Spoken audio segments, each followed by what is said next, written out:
Hola, ¿cómo están? Buenas tardes, bienvenidos a Hagamos un Trueque, como saben, un evento de TLC Magazine México.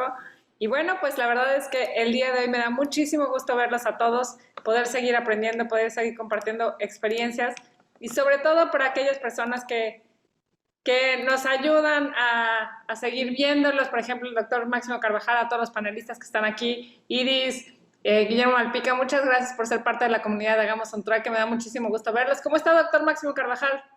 Muy bien, y gusto de acompañar a Guillermo en la tarde de hoy.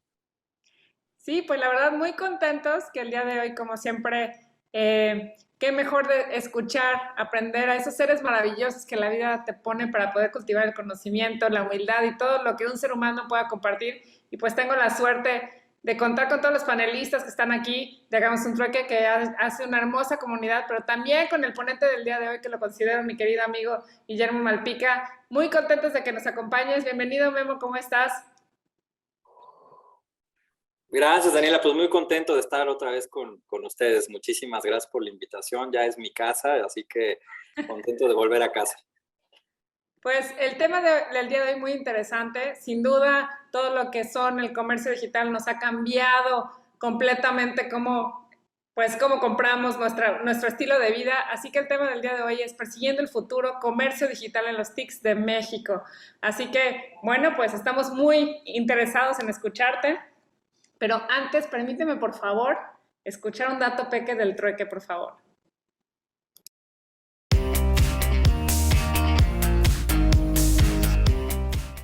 El dato peque del trueque del día de hoy: las empresas IMEX certificadas en IVA y EPS y la obligación de presentar el aviso de ampliaciones de acuerdo con las reglas y criterios publicados por la Secretaría de Economía. Bueno, el 9 de mayo del 2022 es publicado en el Diario Oficial de la Federación el nuevo acuerdo por el que la Secretaría de Economía emite reglas y criterios de carácter general en materia de comercio exterior. Este acuerdo entró en vigor el día de su publicación, salvo algunos transitorios. Y en principio tendríamos que referirnos al artículo 26 del decreto IMEX, que establece que las empresas a las que se les autorice un programa IMEX deben de proporcionar a las dependencias, la Secretaría de Economía y al Servicio de Administración Tributaria la información que éstas les soliciten, y siempre y cuando esté relacionada con el programa que le hayan autorizado. Con respecto a estas nuevas disposiciones de comercio exterior, la Secretaría de Economía, en el título tercero, que se refiere a los programas e instrumentos de fomento, particularmente al capítulo 3.2 de la industria manufacturera, maquiladora y de servicios de exportación, por sus siglas IMEX, se adiciona una nueva obligación que vamos a encontrar en la regla 3.2.19. Y en esta tesitura se advierten que esta regla nos va a reflejar que las empresas IMEX certificadas deben de mantener actualizado el expediente relacionado con su certificación, que las empresas que se consideran certificadas son aquellas que cuentan con un registro en el esquema de certificación de empresas en la modalidad de IVA y EPS y que haya sido emitido por el Servicio de Administración Tributaria. Y que en este contexto la obligación consiste en que se informe la autoridad administrativa por medio de un escrito libre en donde se envíe al citado correo electrónico sobre las ampliaciones que esté realizando esta empresa. En términos del artículo 6 bis del decreto IMEX, nos va a disponer diversas facilidades para las empresas IMEX y aquellas que cuenten con la certificación, y de manera particular, fíjense bien, la fracción segunda que establece que pueden eximir o dispensar la obligación de tramitar la ampliación de materias primas y productos finales, pero adicionalmente se establece que este beneficio no es aplicable para las mercancías sensibles, con excepción de las empresas que sean certificadas. En este aspecto, las empresas certificadas en IVA y EPS para importar mercancías sensibles para sus procesos productivos o de servicios al amparo de su autorización, fíjense bien, requieren efectuar ante el SAT el trámite de complemento de la ficha 118/LA, autorización para importar temporalmente mercancías listadas en el anexo 2 del decreto IMEX o en el anexo 28 o en ambos del anexo 2 de las reglas generales de comercio exterior para el 2022. Aquí es necesario que las IMEX certificadas en IVA e IEPS identifiquen las mercancías sensibles y cumplan con las obligaciones. ¿Con qué? Con la finalidad de mantener activo su programa IMEX y de no verse afectados en el inicio de un procedimiento de requerimiento o, en su caso, de cancelación de su citada autorización. Aquí el dato peque del trueque del día de hoy.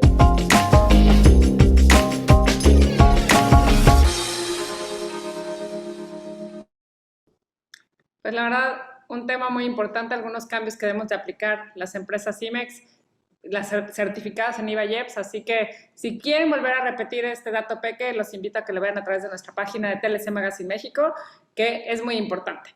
Y bueno, pues para darte la palabra, Memo, me gustaría leer tu semblanza, si me lo permites. El maestro Guillermo Malpica Soto tiene una experiencia de más de 20 años en temas de comercio internacional, inversiones y negociaciones comerciales internacionales. A partir del 1 de octubre del 2020 es subsecretario de Industria y Comercio del Estado de Puebla. Anteriormente fue director general de American Chamber of Commerce, capítulo Monterrey. En el gobierno federal se desempeñó como representante comercial de la Secretaría de Economía de la Embajada de México en Washington.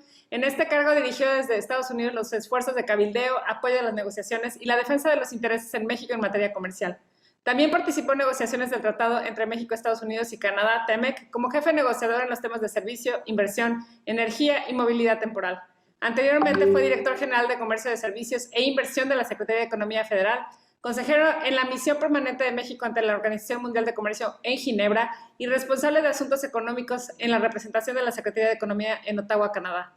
Desde esas distintas posiciones participó en la formulación de la posición en México en diferentes foros y como negociador en todos los tratados de libre comercio en los que México participó, la OMC, la OCDE, la LADI, APEC, las negociaciones de TISA, de Alianza del Pacífico y la modernización del TELECUEM y el TPP, después TIPAD, por mencionar algunos relevantes. También dirigió la negociación de acuerdos para la promoción y protección recíproca de inversiones de México con Singapur, Kuwait, los Emiratos Árabes Unidos, Turquía, Haití, Arabia Saudita, Qatar y Ucrania. Es integrante de la lista de expertos en México ante la OMC para los temas de comercio, de servicios e inversión.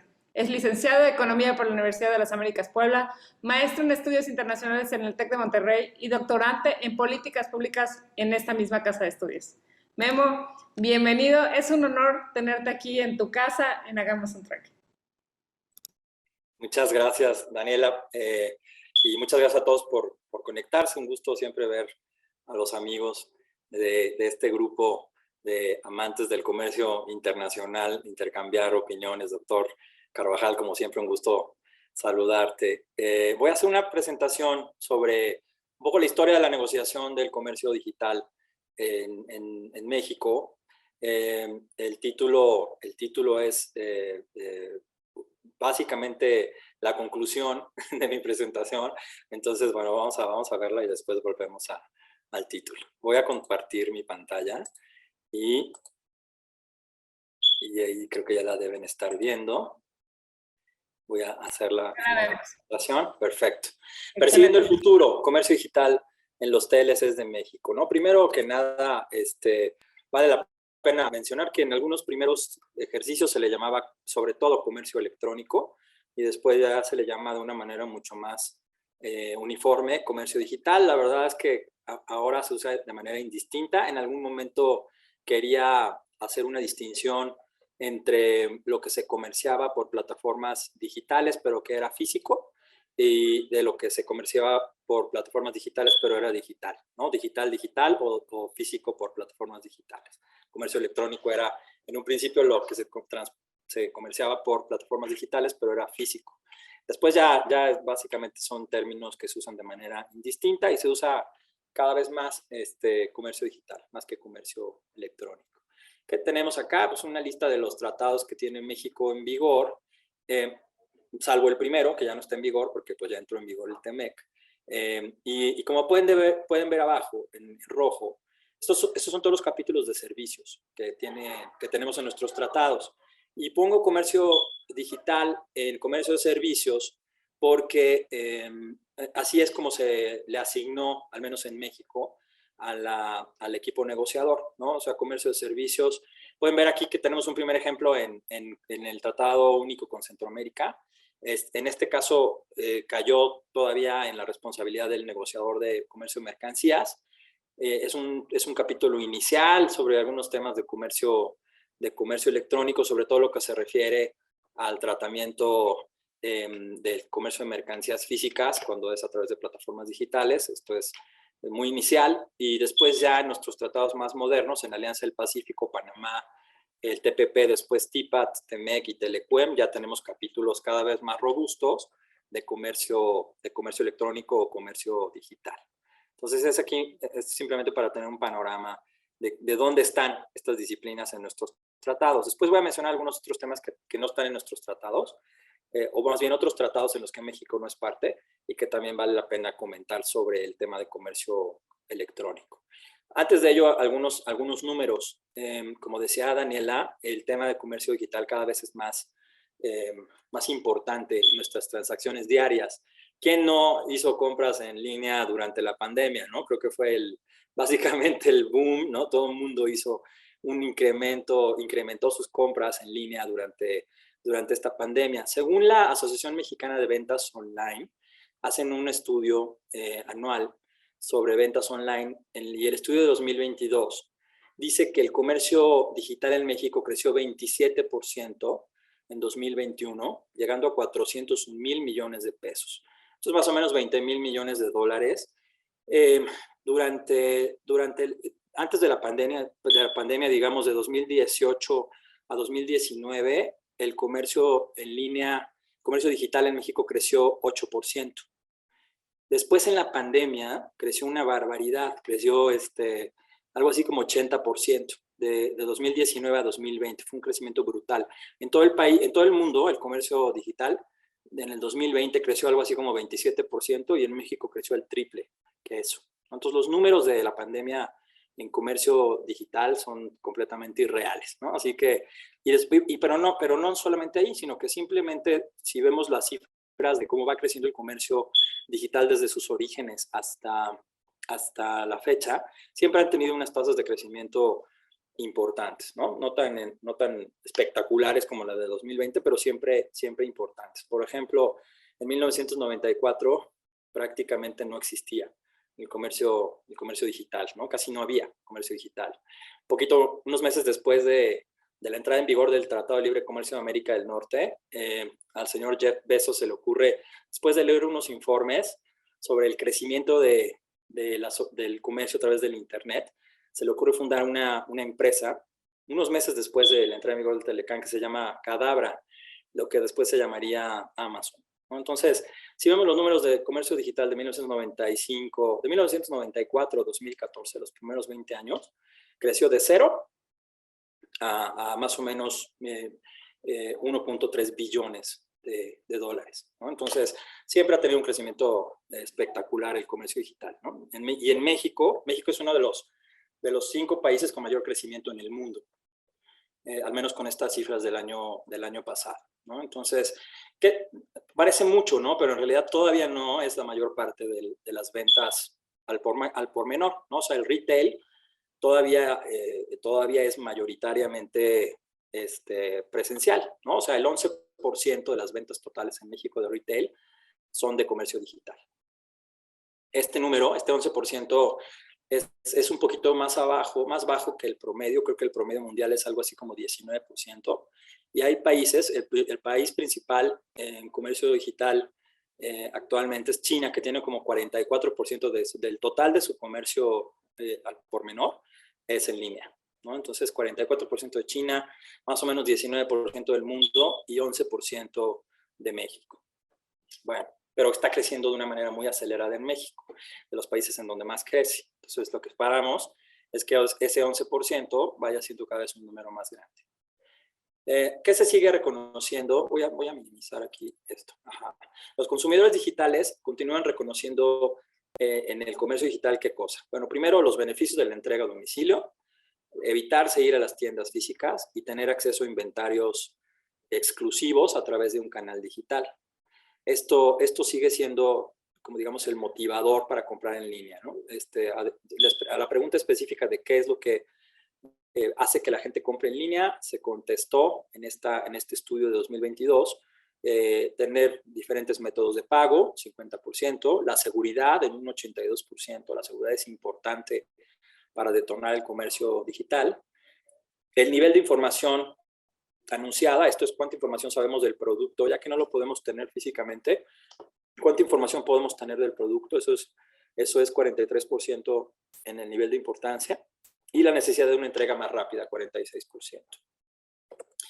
¿Qué pasa con el comercio electrónico en México? Las principales modalidades en materia de mercancías, digamos, es comercio de comida a domicilio, moda y electrónicos. Y después siguen otros importantes como cultura, juguetes, belleza y cuidado personal, electrodomésticos, muebles, deportes y herramientas. Los últimos 4, esto es electrodomésticos, muebles, deportes y herramientas, son los que más crecieron en el año pasado.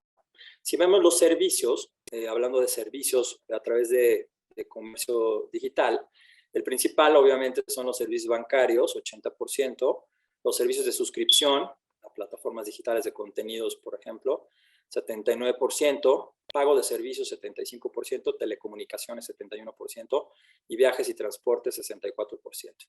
Y el mayor crecimiento estuvo en los servicios de espectáculos y eventos y en los servicios de movilidad urbana, ¿no? Los Uber y estas otras, ¿no? Lyft y todas ellas.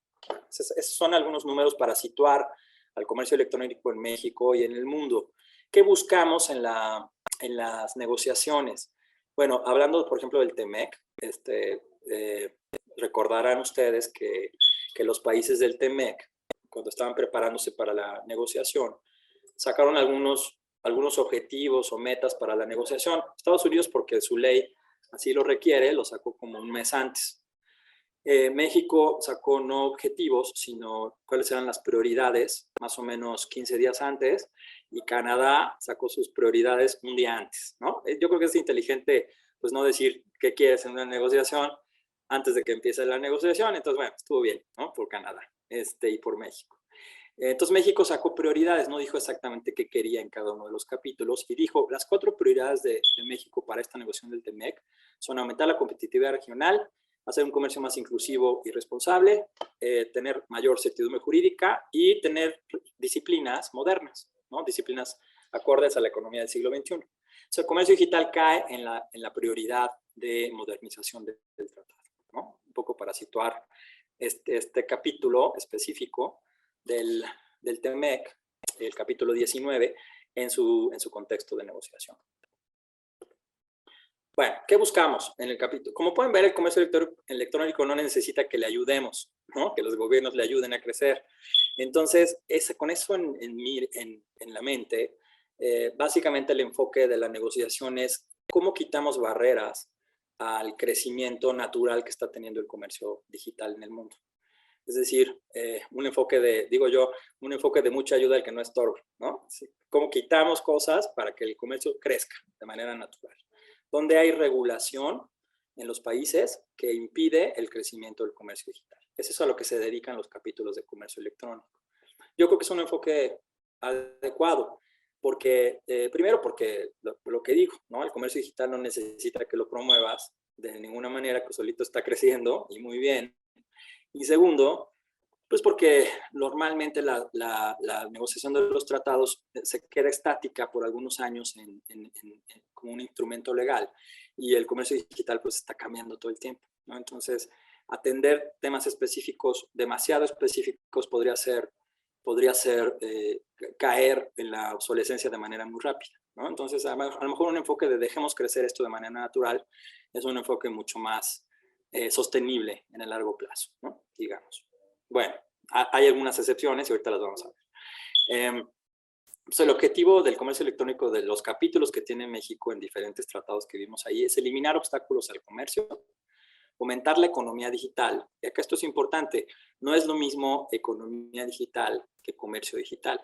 Economía digital obviamente es un concepto mucho más amplio que tiene que ver con el uso de la digitalización en las actividades económicas en general. El comercio digital se refiere solamente a las transacciones comerciales a través de transmisiones electrónicas, ¿no? Entonces, la economía digital es un concepto mucho más amplio que incluye, por ejemplo, gobierno electrónico, digitalización de las operaciones de las empresas, o sea, digitalización en su operación, no en sus operaciones de comercio, ¿no? Entonces, es un concepto mucho más amplio. Preservar la integridad de la información confidencial y la seguridad de las transacciones por Internet. Esto tiene que ver con la preocupación que veíamos en el reporte del AMBO de la mayor preocupación por la seguridad, ¿no? Y establecer un marco de cooperación de largo plazo entre los países para promover el intercambio de información y las experiencias exitosas relacionadas al desarrollo de políticas que fomenten el uso del comercio electrónico. Para México, simplemente el objetivo era asegurar las condiciones que permitan que el comercio electrónico siga creciendo y siga siendo una fuente de oportunidad para el fomento de la economía digital, el desarrollo, la innovación y la creación de pymes.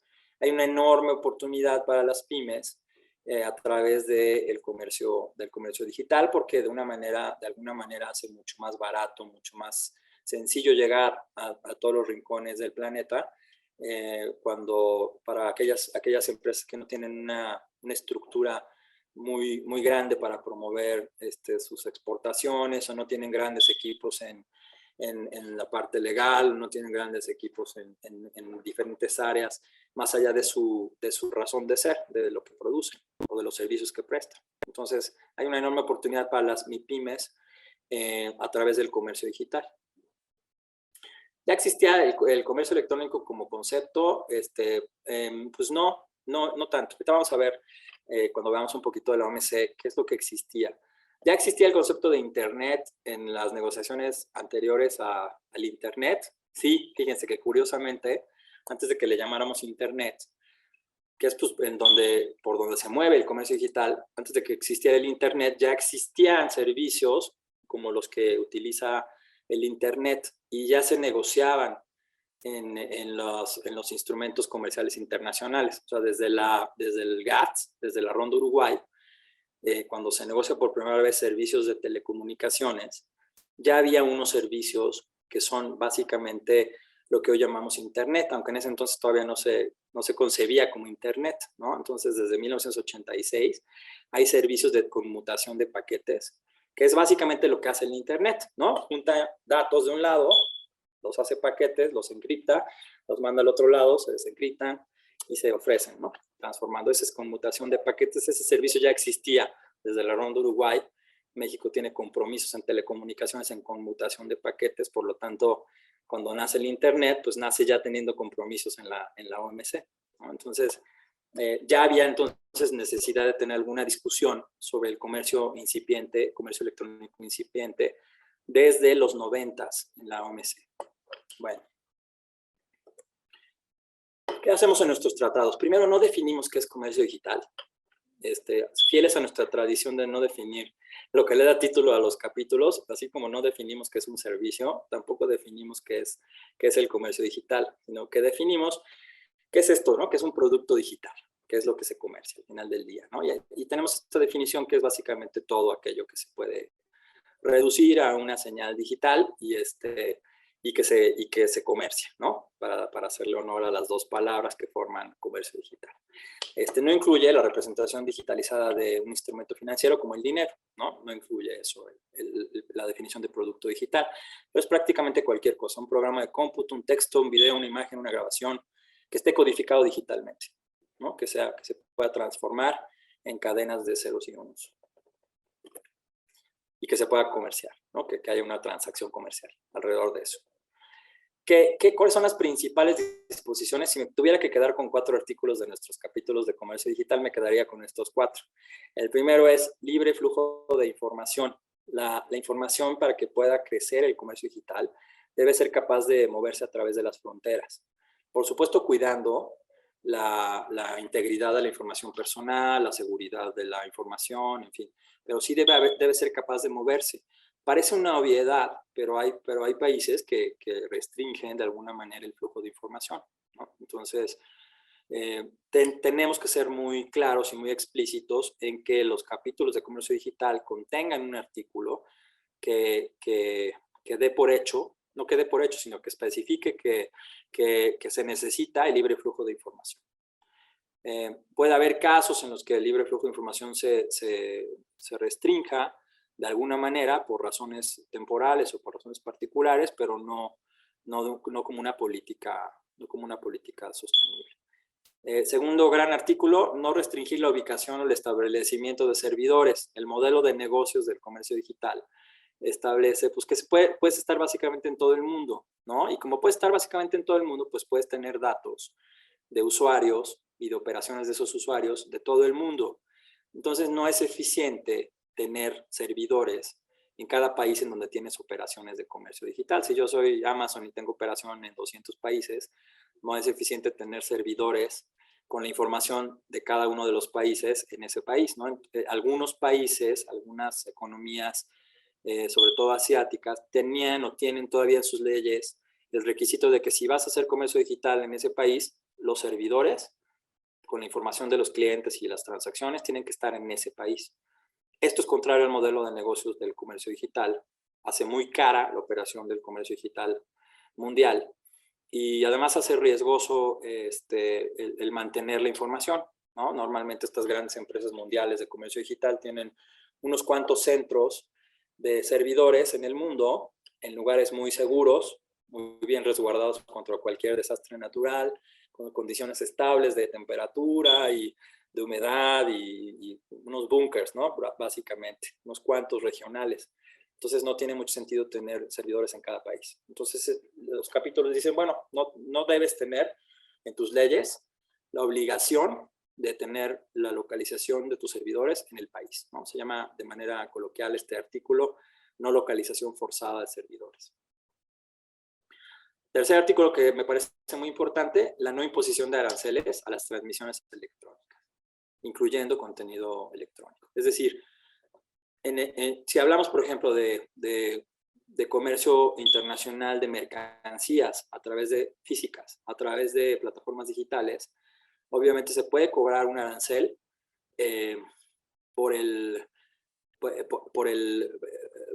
medio portador, digamos, ¿no? Si tú compras, por ejemplo, un software, ya casi no se usa de esa manera, pero si tú compras un software y te lo mandan en una USB, te deberían cobrar a lo mejor, si es que amerita cobrar un arancel, por la USB, no por el contenido, ¿no? Entonces no se deben cobrar aranceles a los productos digitales, ¿no? A las transmisiones electrónicas. Esto se discute desde hace muchos años en la Organización Mundial de Comercio y no se han logrado poner de acuerdo en si debe ser algo permanente o debe ser algo temporal.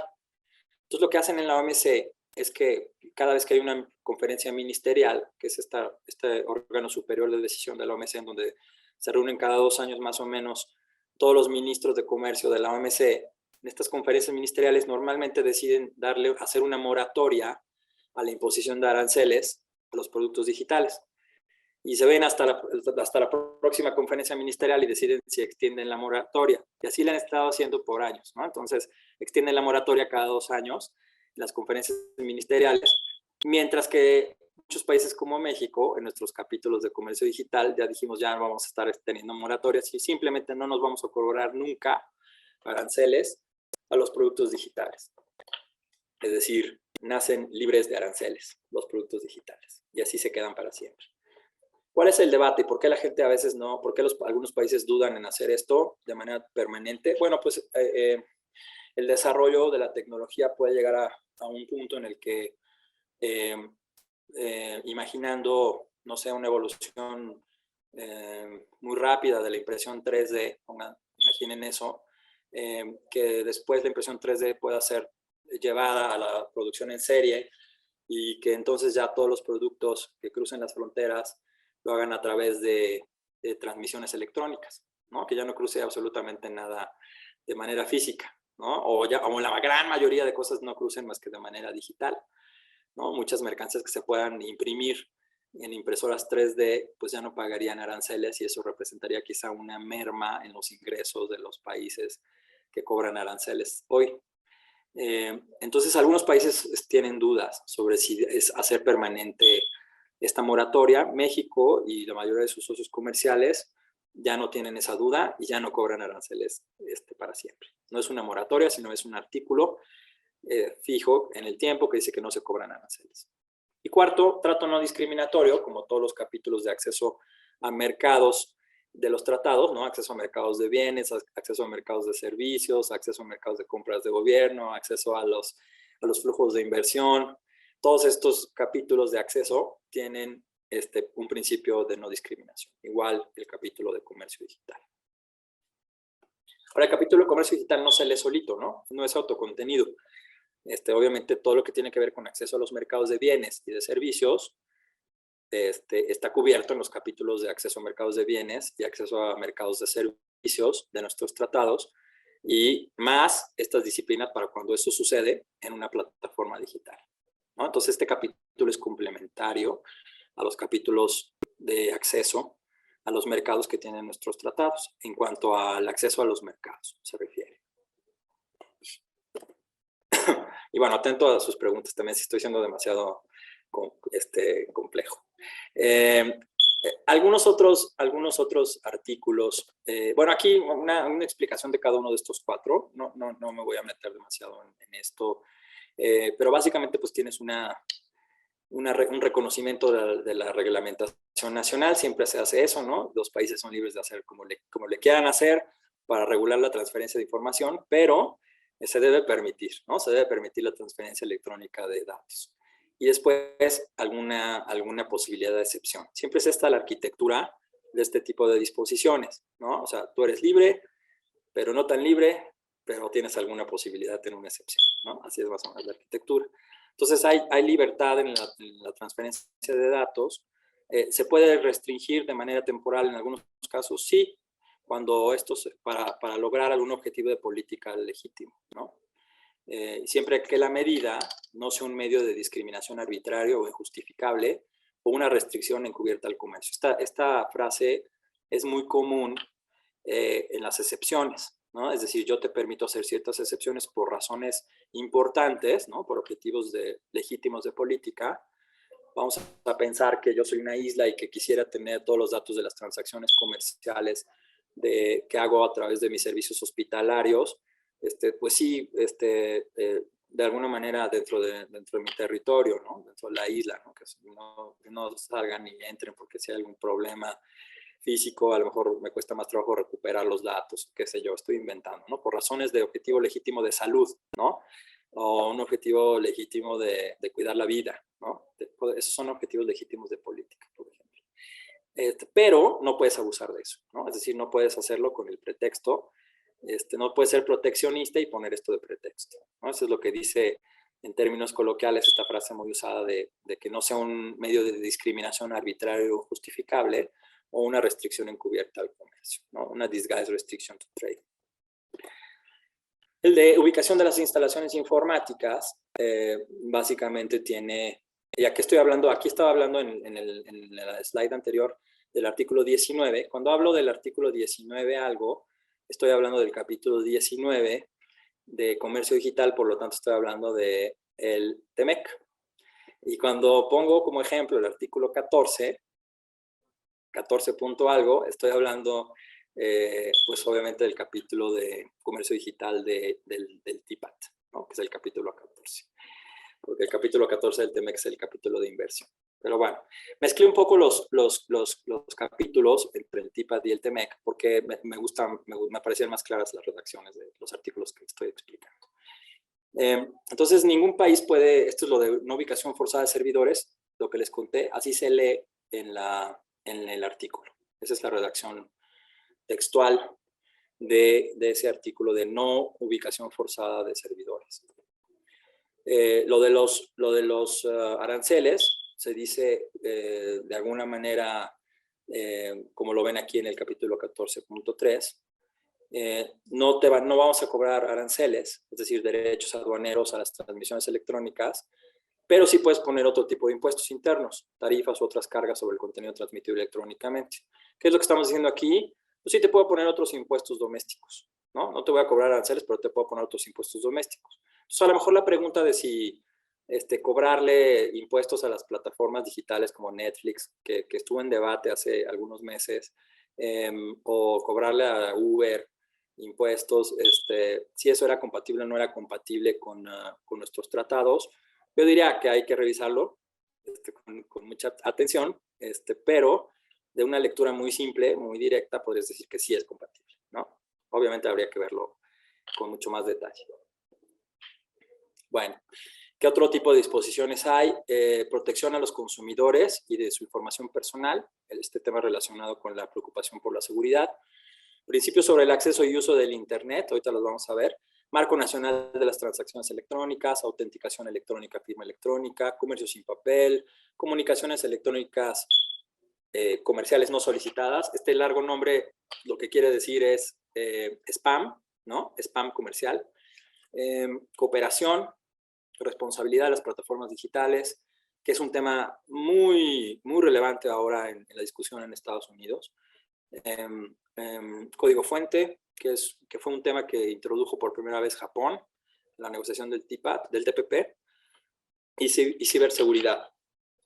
Como pueden ver, algunos de estos artículos ya no es que no sean importantes, sino que ya quizá no son centrales al comercio digital per se, sino que facilitan pues todo el medio ambiente alrededor de la economía digital, ¿no? La mayoría de ellos facilitan tener un ambiente más propicio para que crezca libremente el comercio digital a través de de facilitar la economía digital.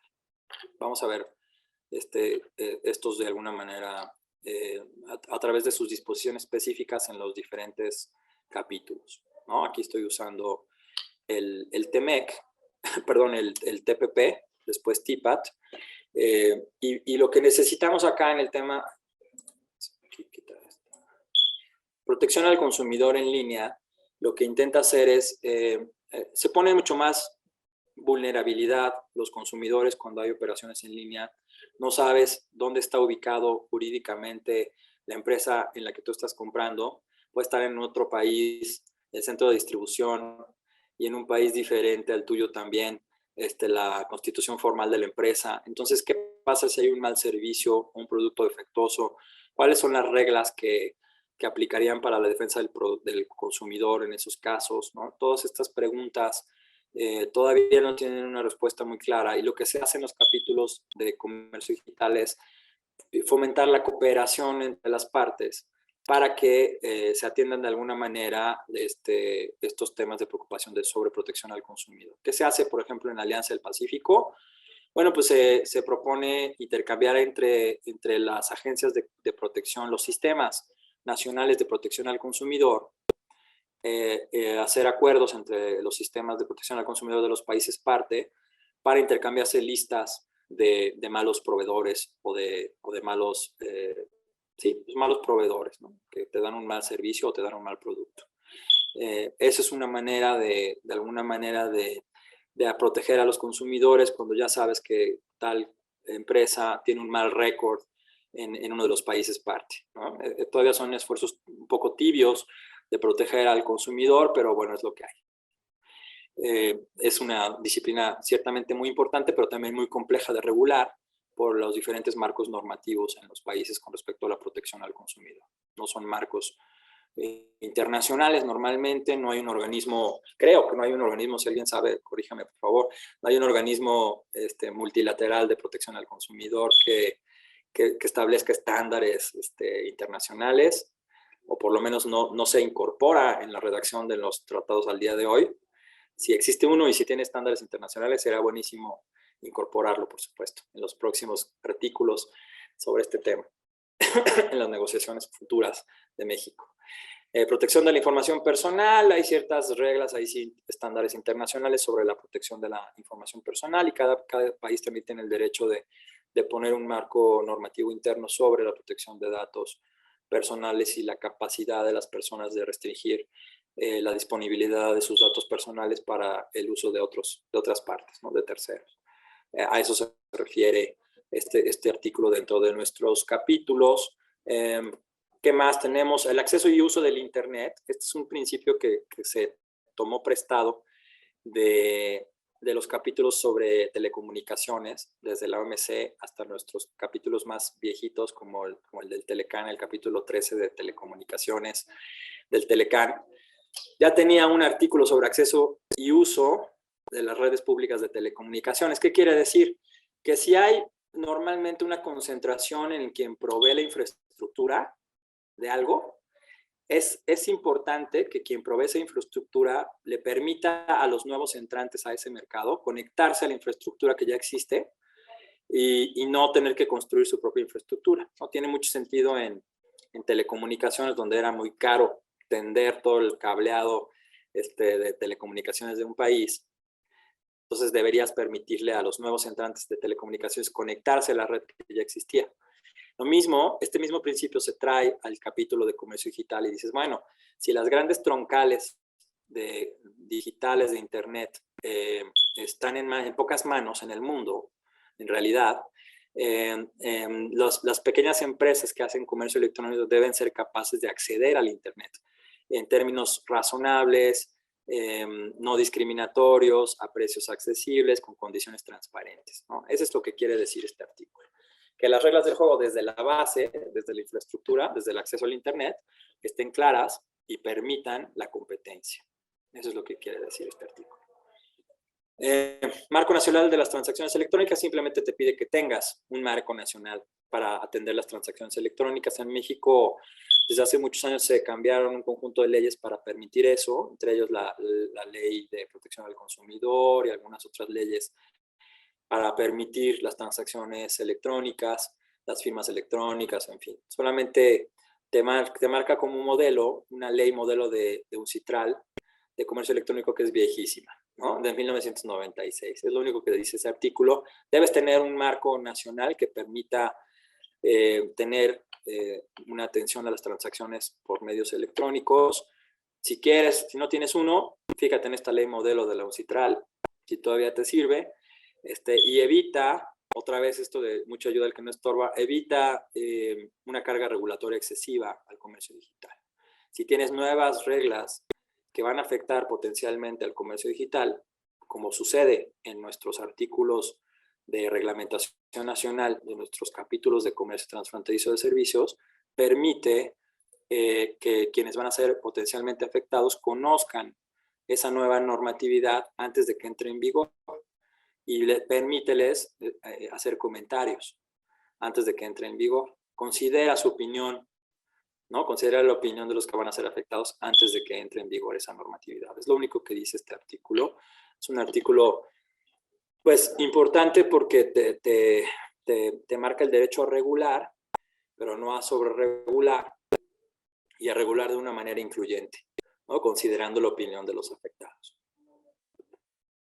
Autenticación electrónica y firma electrónica no te especifica cuál debe ser el modelo para autenticar las operaciones digitales, solamente te dice que debes tener estándares técnicos que permitan las transacciones digitales y que esos estándares técnicos se hablen con estándares técnicos de otros países, ¿no? Que no sea tan cerrado tu desarrollo tecnológico para permitir una firma digital o una autenticación electrónica, que no se hable con otros sistemas del mundo, ¿no? Es decir, que permita la interoperabilidad, eso quiere decir. Permitir la interoperabilidad, que tu sistema se hable con otros sistemas y no que sea un sistema cerrado. Y bueno, se pueden exigir en caso de ciertas operaciones, ciertas transacciones especiales, estándares de desempeño específicos, ¿no? Por ejemplo, en el tema financiero, pues las transacciones financieras digitales entre bancos del mundo pues, se rigen a través de SWIFT, ¿no? De este sistema que sí tiene un estándar específico, muy seguro, para transmitir operaciones financieras entre bancos y también entre privados con bancos, ¿no? Bueno. Como eso, el SWIFT es el heredero del Telex, ¿no? Para los que todavía nos tocó trabajar en un banco en los 90s que había Telex y había SWIFT al mismo tiempo. Bueno, comercio sin papel, cooperación y spam comercial. Esto ya no tiene que ver con comercio digital, pero tiene que ver con un ambiente que facilite pues la vida para las operaciones comerciales, ¿no? O sea, no está combatiendo cualquier tipo de spam, solamente el spam comercial. Esto es importante, ¿no? No cualquier tipo de spam, sino solamente aquel que se refiere a algo que te quieren vender. Y los países deben tener en su sistema regulatorio una manera, no te dice cuál, pero sí debe haber una manera en la que el usuario pueda decir, yo no quiero recibir más esto, ¿no? O sea, debe haber en la regulación de los países la libertad de que el usuario diga, yo ya no quiero recibir esta información. Ya sea que él la pueda bloquear o que el usuario notifique a alguien y ese alguien bloquee ese tipo de información. Debe haber algún mecanismo. ¿Qué es lo que hay en México? Pues básicamente una mención en los correos electrónicos donde dice, si ya no quieres seguir recibiendo este tipo de correos, hazle clic aquí, ¿no? Así es más o menos como se regula esta parte, en el caso de algunos países como México. Servicios informáticos interactivos es un nombre Es un nombre terrible para un artículo muy importante. En inglés se llama, ¿cómo se llamaba esto? Interactive Computer Services. En realidad yo creo que todos los servicios informáticos son interactivos, pero bueno, a lo que se refiere este artículo es a un tema muy específico que tiene que ver con, en una plataforma digital, si hay un acto ilegal en esa plataforma, ¿quién es responsable? ¿Es responsable la plataforma? ¿Es responsable el usuario? ¿O quién es responsable? ¿No? Y mi ejemplo de toda la vida es, a ver, yo tengo una casa y en Cuernavaca, ojalá, tengo una casa en Cuernavaca y entonces la rento por Airbnb, ¿no? La tengo ahí en Airbnb y de repente llega alguien y me la pide por una semana y ya está, ¿no? Entonces, estamos hablando aquí de una plataforma digital, Airbnb, de mí, que soy el usuario de Airbnb, y del consumidor del servicio de hospedaje, ¿no? El que me la renta. ¿Qué pasa si llega una persona y me la renta por un mes, yo se la rento y resulta que es un secuestrador y tiene ahí una persona retenida en mi propia casa por un mes? Y luego lo descubren y entonces, ¿quién es el responsable? ¿No? El responsable soy yo, como dueño de la casa. El responsable es el secuestrador nada más, o todos, o también Airbnb, ¿no? Lo que dice la ley que se tomó como referencia para tener este artículo en el TMEC es una ley de Estados Unidos que se llama Decency Communications Act, la ley de decencia en las comunicaciones. Es una ley de los 90s y tiene una sección, la sección 230, que habla de esto. Lo que dice esta ley es que, obviamente en los 90s, imagínense el escenario, lo que quería Estados Unidos era que crecieran de una manera espectacular las plataformas digitales. Entonces, el sentido de esta ley es, no le doy ninguna responsabilidad a las plataformas digitales.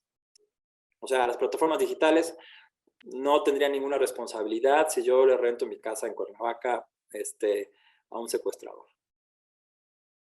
Hay un caso muy sonado, de hecho, si pueden ver, creo que había, no sé si todavía esté, pero había un documental en Netflix que se llamaba algo así como, híjole, ya no me acuerdo, algo así como Backpage, o Backpage era el sitio de internet de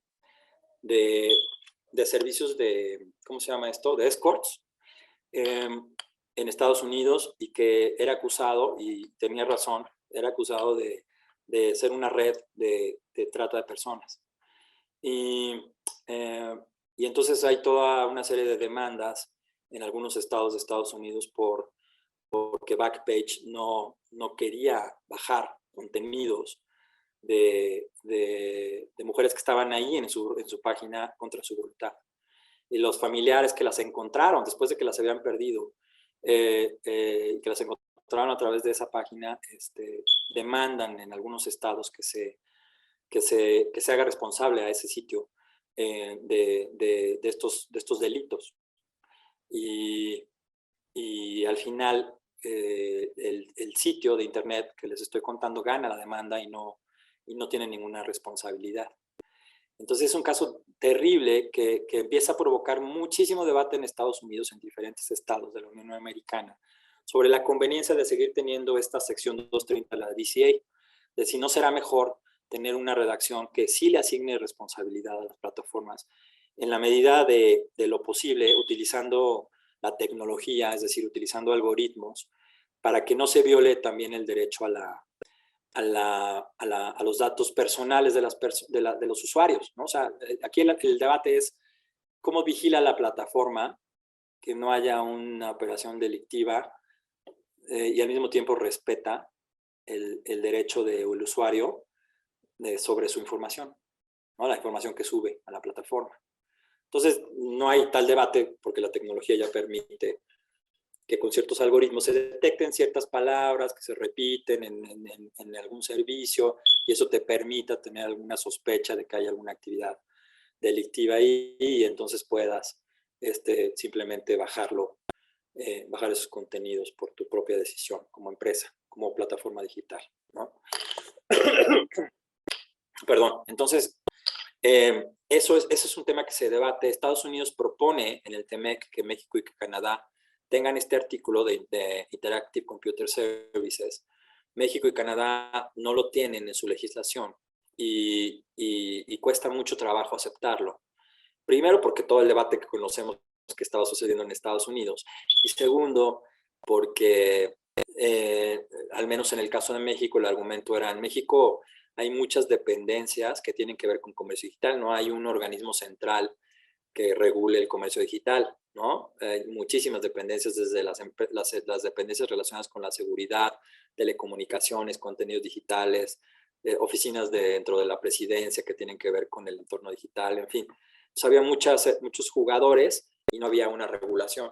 Entonces, al final del día, México obtiene un periodo de gracia de 3 años para tener disposiciones sobre este tema. Dijimos 3 años pues para que un poco se resuelva el debate en Estados Unidos, aprendamos cuáles son las mejores prácticas en el mundo y tengamos una ley en vigor que atiende este tema. La verdad es que pues ya pasó 1 año, ojalá ya esté habiendo algún grupo de trabajo para preparar esta legislación, porque es un compromiso de México y de Canadá. Bueno, código fuente es una propuesta, les decía, de Japón. Ninguna parte la redacción específica, ninguna parte requerirá la transferencia o el acceso a un código fuente de un programa informático, propiedad de una persona de otra parte, o el algoritmo expresado en ese código fuente como condición para la importación, distribución, venta o uso de tal programa informático. ¿Qué quiere decir eso? Los programas que nosotros conocemos normalmente y que compramos, por ejemplo, Office, tienen adentro un programa que te dice cómo se hizo el Office, ¿no? O sea, te dice cómo se estructuró el Office. Ese es el código fuente. Nosotros no lo vemos como usuarios, pero tiene una lógica, un algoritmo que conoce quién lo inventó. Entonces, algunos países tenían en su regulación el requisito de que para vender en ese país necesitabas darle al gobierno el código fuente, ¿no? Entonces, ya con todas las preocupaciones de propiedad intelectual que se pueden imaginar, además de preocupaciones sobre espionaje. Entonces era muy complicado. Entonces hay un artículo que propone Japón en donde no se debe ceder el código fuente. Ciberseguridad es un tema súper importante en la realidad actual del comercio digital. Los fraudes por las plataformas digitales están a la orden del día y los ciberdelitos son una parte importantísima de los ingresos del crimen organizado internacional. Entonces la coordinación para atender estos ataques debe ser también internacional. Lo que dice el artículo de ciberseguridad es que va a haber una cooperación entre las partes de esos tratados para desarrollar las capacidades domésticas para atender estos ciberdelitos. Va a haber cooperación internacional para detectar a los delincuentes internacionales y va a haber un enfoque racional para vigilar estas operaciones. No puedes vigilar absolutamente todo. Como pasa un poco con la carga internacional, no puedes revisar absolutamente todo lo que pasa por las redes informáticas. Aquí no, tampoco lo puedes hacer de manera física, ¿no? Entonces, debes de tener en vigor un enfoque de riesgos con una regulación prescriptiva. Básicamente es tener un enfoque, una metodología que te permita minimizar el riesgo sin entorpecer el flujo de las transacciones digitales. Un poco lo que se hace también en las transacciones físicas a través de las fronteras, ¿no? Un enfoque de riesgos con una revisión aleatoria bajo ciertos parámetros, ¿no? Ese tipo de cosas. Bueno, ¿qué pasa en la OMC? Nada más para contener la foto completa y no comerme mucho de la presentación, porque me interesa que si tienen preguntas las podamos discutir. En la OMC, desde la Conferencia Ministerial de 1998, se estableció un programa de trabajo para el comercio electrónico, le llamaban ahí, ¿no? Y cada año se reporta qué hace ese comité. En realidad no hacía mucho hasta 2017, que en la Conferencia Ministerial número 11 de la OMC, varios países dicen, vamos a negociar un texto plurilateral. O sea, si no le quieren entrar los 164 países de la OMC, vamos a negociar un texto plurilateral sobre comercio digital. Lo lanzan 71 países y ahora actualmente sigue en negociación, lo están negociando 86 miembros de la OMC y está coordinado por Japón, Australia y Singapur. El objetivo de esta negociación es tener un texto de comercio digital multilateral que sirva como una herramienta de inclusión, aquí refiriéndose al crecimiento de las pymes exportadoras, que construya la confianza en los consumidores y que apoye a las empresas en su operación internacional. A septiembre del año pasado ya había un texto, un texto consolidado, le llaman los traductores de la OMC, que son españoles, le llaman texto refundido. Y hay un texto refundido, a mí me suena como un texto ahí guardado en lo más recóndito de un closet, pero bueno, le llaman texto refundido, es un texto consolidado para efectos de la negociación. Hay convergencia en 8 artículos. Esto está tomado de la última declaración de los negociadores. El texto obviamente no se conoce porque es un texto de negociación. Y como ya no soy negociador, pues ya no lo conozco. Pero dice la declaración que hay 8 artículos en donde hay mayor convergencia. Lo que quiere decir es que ya casi está por acordarse 8 artículos. Protección al consumidor, firmas y autenticación electrónicas, spam comercial, datos abiertos de gobierno. Por ejemplo, este artículo no lo tenemos en nuestros capítulos de TLCs. Contratos electrónicos tampoco lo tenemos en nuestros capítulos de TLCs. Transparencia, comercio sin papel y acceso a Internet. Todos los demás, salvo estos 2 que les digo, los tenemos en nuestros capítulos. Luego hay un trabajo, todavía mucho trabajo por hacer en estos otros artículos, ¿no? Todos esos que ven ahí, sí los tenemos en nuestros capítulos, salvo facturas electrónicas, ¿no? No forma parte de nuestros capítulos de comercio digital el tema de facturas electrónicas. Pero bueno, es un tema que, como en la OMC se negocia de una manera más integral, no distingue entre disciplinas de comercio por un lado y disciplinas de bienes por otro lado, para estos textos transversales. A lo mejor por eso hay estas otras disciplinas de contratos electrónicos, facturas electrónicas, ¿no? Bueno, eso pasa en la OMC. Y luego finalmente, para mostrarles un ejemplo de otro tratado del que México no es parte, les quise mostrar lo que hay en el RCEP, ¿no? El RCEP es el Regional Comprehensive Economic Partnership, es el acuerdo comercial más grande del mundo por su contribución al PIB, 30%, lo forman 15 países, como todos ustedes saben, los 10 países de ASEAN, más China, Japón, Corea del Sur, Australia y Nueva Zelanda, son los 15 países del RCEP. Como pueden ver aquí, la iniciativa de la OMC es liderada por Japón, Australia y Singapur. Japón, Australia y Singapur son tanto parte del TPAT como parte del RCEP. Entonces tienen como que la foto completa de las dos macro acuerdos regionales que hay en el mundo, ¿no? Entonces ahí hay un capítulo 12, ya entró en vigor el RCEP para 11 de los 15 países, falta Myanmar, Indonesia, Filipinas y Malasia. Por cierto, también Malasia falta de aprobar el TPAT, y tiene menor ambición. No hay una moratoria, un poco al estilo de la OMC, sobre el no cobro de aranceles. No hay artículo de no discriminación. Y luego hay periodos de gracia o phasing periods para Myanmar, Laos y Camboya. En muchas disciplinas les dan 5 años para cumplir con las disciplinas. Y la cosa más importante que le da la mayor debilidad a este capítulo es que no aplica el mecanismo de solución de diferencias a este capítulo del RCEP. Es decir, este capítulo no tiene dientes, por lo tanto, pues cualquiera lo pueden cumplir y no pasa nada.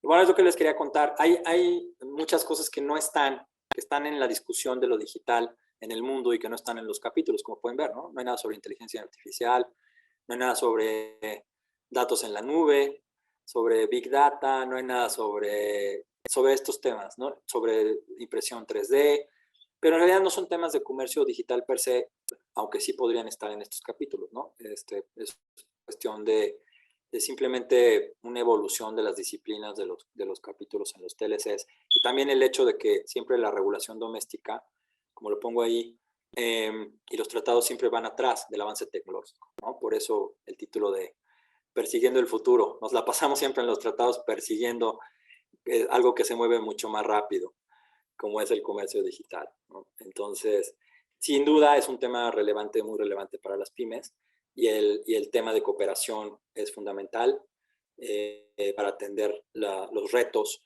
de transacciones internacionales que cambian todo el tiempo de lugar, y donde la virtualidad pues hace también más vulnerable al delito este tipo de operaciones. Y bueno, ya se me olvidó poner mi lámina final donde siempre presumo mi avatar de TLC, pero bueno, ya la pondré en la versión que les comparta después. Muchísimas gracias y atentos así tienen preguntas.